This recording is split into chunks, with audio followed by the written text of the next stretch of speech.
NBC 10 News at 6 continues. As coronavirus cases increase and more is shut down, some may be wondering or worrying if interruptions to emergency calls are coming. Exactly. NBC 10's Brian Briggs caught up with multiple first responder agencies to find out how first responders are handling the pandemic. Brian. Well, Bodie and Michelle, as of now, there are still no confirmed cases of COVID-19 here in the ArkLaMiss, but regardless of the outcome for us, first responders are ready and will do everything in their power to keep services running. With schools, businesses, and public places closing down due to the coronavirus, residents may be wondering if someone will be there to answer the call in an emergency. The good news is first responders will continue to work hard to make sure everyone is safe. So we're going to continue to respond as normal. We're preparing whenever someone calls into 911, we're screening those patients. We're asking the questions that are guidelines by the CDC of what type of symptoms they have and if they've had any kind of travel or contact with a patient.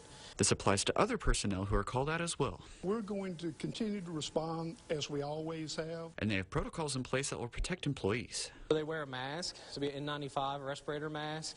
They wear that. They also wear a gown and gloves. They wear eye protection also. And then from there, we're notifying our crews and first responders that this is a potential screened patient.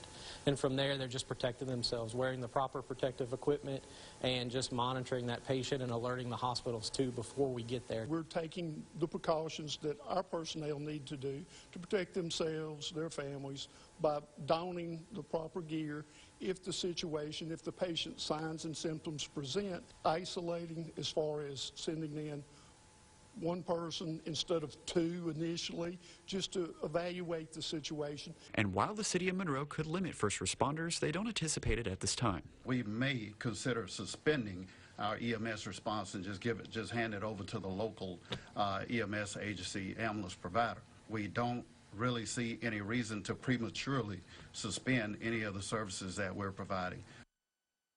Now, Acadian Ambulance is also asking those who call 911 to be honest with their answers, as this adds another layer of protection for them. Live in the studio, Brian Briggs, NBC 10, your local news leader.